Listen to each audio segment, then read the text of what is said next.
শ্রীধাম মায়াপুরের সবচেয়ে বড় ফেস্টিভ্যাল দোল পূর্ণিমার রাত্রিকালীন কিছু অপরূপ দৃশ্য আজ আমি তোমাদের সঙ্গে শেয়ার করব।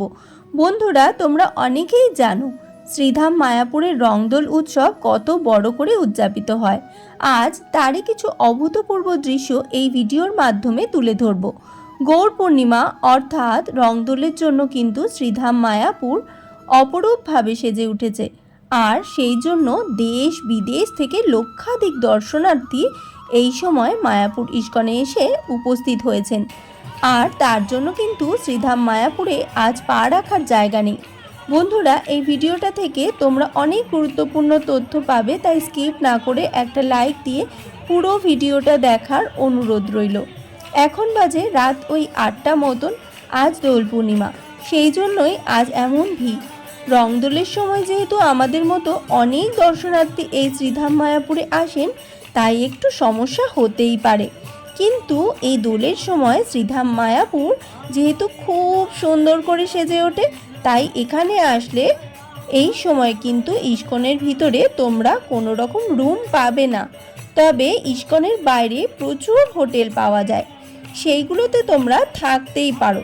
কিন্তু হাতে 1 মাস সময় রেখে তোমরা ওই রুমগুলো কিন্তু বুক করে রেখো, না হলে খুবই সমস্যায় পড়তে হবে। আর দোলের সময় যেহেতু অনেকটাই গরম পড়ে যায়, সেই জন্য ব্যাগে একটা হাত পাখা, জলের বোতল আর ছাতা অবশ্যই রেখো।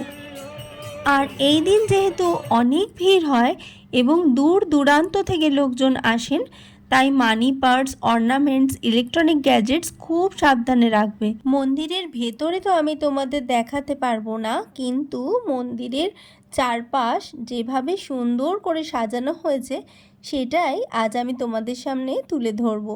তো চলো দেখতে থাকো।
আর দোলের সময় আসলে কিন্তু তোমরা ইস্কনের ভিতরেই এরকম ছোট বড় অনেক রকম স্টল পেয়ে যাবে, যেখানে তোমরা ফ্রুট জুস থেকে শুরু করে সমস্ত রকম খাবার, ফল, তারপরে ঠাকুরের পূজার জন্য যে সন্দেশ, মিষ্টি, খাজা এসব পাওয়া যায়, সেই সবও তোমরা এইসব স্টলগুলো থেকে কিনে নিয়ে যেতে পারো।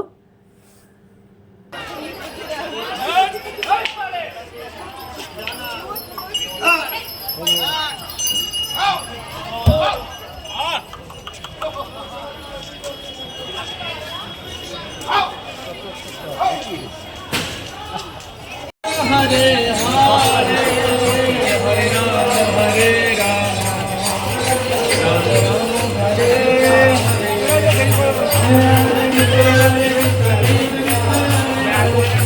রাম হরে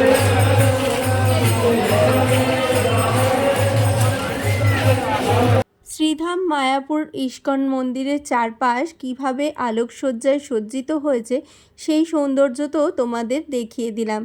এখন চলো দেখে নিই মন্দিরের এই পাশটা। শ্রী শ্রী প্রভুপাদের মন্দিরের পাশ দিয়ে যে রাস্তাটি গেছে, মানে মন্দিরের মূল প্রবেশদ্বারের ঠিক ডান হাত থেকে যে রাস্তাটি গেছে, এখানেও নানান ধরনের জিনিসের দোকান আছে। তোমাদের আগের ভিডিওতে আমি দেখিয়েছিলাম, তবু আরেকবার দেখিয়ে দিই। দেখো কত সুন্দর সুন্দর জিনিস এখানে তোমরা পাবে। এখানে সমস্ত ঠাকুরের সামগ্রী, ঠাকুরের জামা কাপড় থেকে শুরু করে পূজার যা যা সামগ্রী লাগে সমস্ত কিছুই তোমরা এই জায়গা থেকে পেয়ে যাবে। এছাড়াও তোমরা এখান থেকে বাড়ির লোকেদের জন্য গিফট কিনে নিয়ে যেতে পারো। গিফটেরও অনেক দোকান আছে। এখন রাত 9টা বাজে, এখনও দেখো মন্দির প্রাঙ্গণে কতটা ভিড়, কত ভক্তরা এখানে বসে রয়েছে, বাচ্চারা খেলছে। আমাদের তো একটুও হোটেলে ফিরে যেতে ইচ্ছা করছিল না, মনে হচ্ছিল এই বড় বড় গাছের নিচেই বসে থাকি। এখানে বসে থাকার শান্তিটাই অন্যরকম। সবাই হয়তো বুঝবে না, কিন্তু যাদের এই মন্দিরের প্রতি আকর্ষণ আছে তারাই এই আকর্ষণ বা টানকে উপলব্ধি করতে পারবে।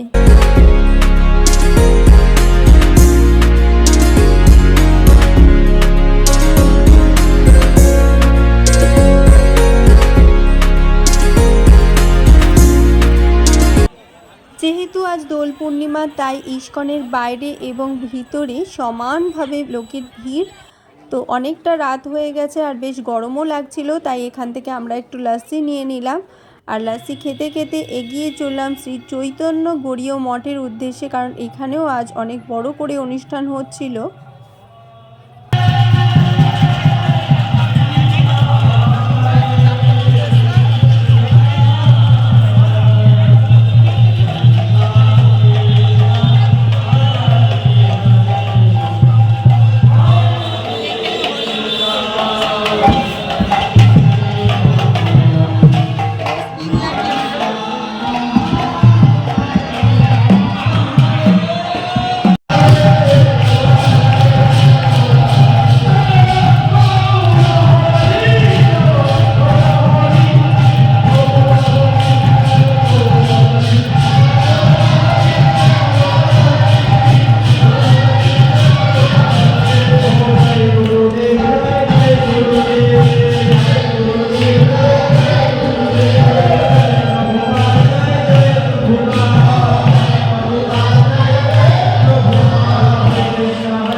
श्री गौर हरि की, श्रीमान सतनंदन गौर हरि की, प्रिय प्रकट तिथि महामहोत्सव की, नित्य प्रविष्टयं विष्णुपाद परमहंस विराज कथन स्तोत्र श्री श्रीमद भक्ति भूषण भागवत गोस्वामी महाराज की। অনেকটাই রাত হয়ে গিয়েছিল। ওই মঠের থেকে বেরানোর পরে আমাদের ইচ্ছে ছিল এই শ্রীকৃষ্ণ চৈতন্য মঠ যেটা রয়েছে, দেখছো আরেকটি মঠ রয়েছে এখানে, তো পরপর অনেকগুলো মঠ তোমরা অনেকেই জানো। তো ইচ্ছে থাকলেও আর উপায় নেই, অনেকটা রাত হয়ে গেছে। সেই সকাল 9:30 10টার সময় আমরা সবাই মিলে আবির খেলেছিলাম। সেই আবির কিন্তু এখনও মেখে রয়েছে। এখন রাত 9টা বাজে, বুঝতেই পারছো সারা দিন আবির মেখে আমরা মাথায় মুখে, এখনও আমাদের আবির, সেই সকাল থেকে আমরা মুখ ধুইনি। তো সেই সারাক্ষণ আমরা মন্দির বা ইস্কনের ভিতরেই ঘোরাঘুরি করেছি। আজকে প্রচুর শপিং করেছি, ভোগ টুকটাক মেলা থেকে খাওয়া দাওয়া সব চলেছে। আমরা প্রত্যেকেই খুব আনন্দ করেছি। তোমরা এই ভিডিও দেখলেই বুঝতে পারবে, হয়তো একটু কষ্ট হয়েছে কিন্তু সেরকমভাবে আমরা আনন্দ উপভোগও করেছি। যাই হোক বন্ধুরা, কেমন লাগলো ভিডিওটা অবশ্যই কমেন্টে জানিও। আবার দেখা হচ্ছে নেক্সট একটা ব্লগে। ততক্ষণ পর্যন্ত তোমরা সবাই ভালো থেকো, সুস্থ থেকো।